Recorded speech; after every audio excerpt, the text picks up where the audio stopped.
सात वचन। अभी कल ही की तो बात है जब रवि और सपना को एक साथ देखा था। खुश लग रहे थे दोनों, पर क्या पता था आने वाला कल ने उनके लिए क्या संजो कर रखा था। मिसेस वर्मा अपनी पड़ोसन को बता ही रही थी कि कैसे रवि और सपना का तलाक होने वाला है और दोनों परिवारों के बीच तू मैं चल रही है। उनका बेटा आ जाता है और अपनी मम्मी यानी मिसेस वर्मा को अंदर बुला लेता है। क्या मम्मी, औरतों को इन बातों के अलावा कोई और बात नहीं सोचती क्या? वहाँ किसी का घर टूट रहा है और आप यहाँ पर आपस में उसे गॉसिप का मुद्दा बना रहे हो।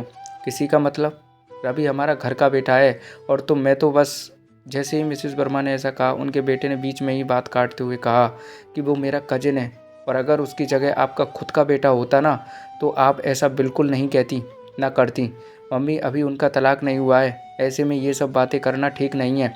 और चलो, मुझे भूख लगी है, कुछ खाने को दे दो। कहते हुए साहिल अंदर चला गया। मिसेस वर्मा ने सोचा कि बात तो ठीक ही है, क्यों हम ऐसा कहें, शायद हालत सुधर जाएं। ऐसा सोचते हुए मिसेस वर्मा खाना बनाने चली गईं। थोड़े दिन बाद फ़ोन आया कि सपना के घर वाले नाजायज़ मांगे रख रहे हैं, पर रवि और उसका परिवार उन मांगों को पूरा नहीं कर सकते।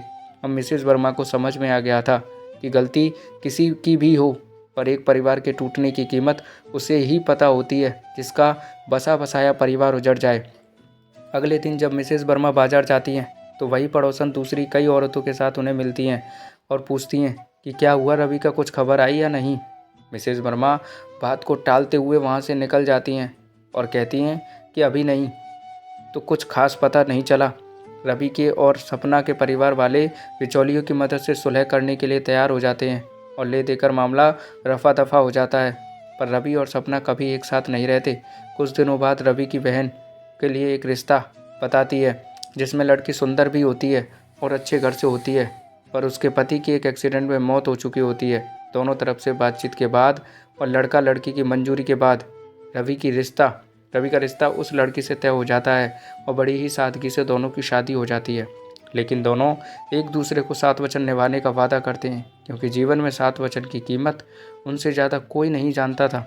रवि और कविता खुशी खुशी अपना परिवार आगे बढ़ाते हैं और 2 बच्चों के माता पिता बनते हैं। मिसेस वर्मा अपनी पड़ोसन के घर मिठाई लेकर जाती है और कहती है कि मुंह मीठा कीजिए। रवि का परिवार आगे बढ़ गया है अब और वो खुश है अपने नए जीवन साथी के साथ। उनकी पड़ोसन जैसे ही कुछ और बात पूछने लगती है, मिसेस वर्मा वहाँ से चली जाती है और भगवान से प्रार्थना करती है कि कभी भी किसी के साथ वचन हल्के ना पड़े, मजबूत रहें, वरना दुनिया उन्हें कहीं का नहीं छोड़ती। तो दोस्तों, हमें भी किसी की बुराई नहीं करनी चाहिए, जितना हो सके इस बुराई से हमको बचना चाहिए, क्योंकि यह हमारे अंदर बहुत ही नेगेटिव इफेक्ट डालती है। दोस्तों, कहानी कैसी लगी कमेंट में बताइएगा। अच्छी लगी तो लाइक शेयर कमेंट ज़रूर कीजिएगा। थैंक यू दोस्तों।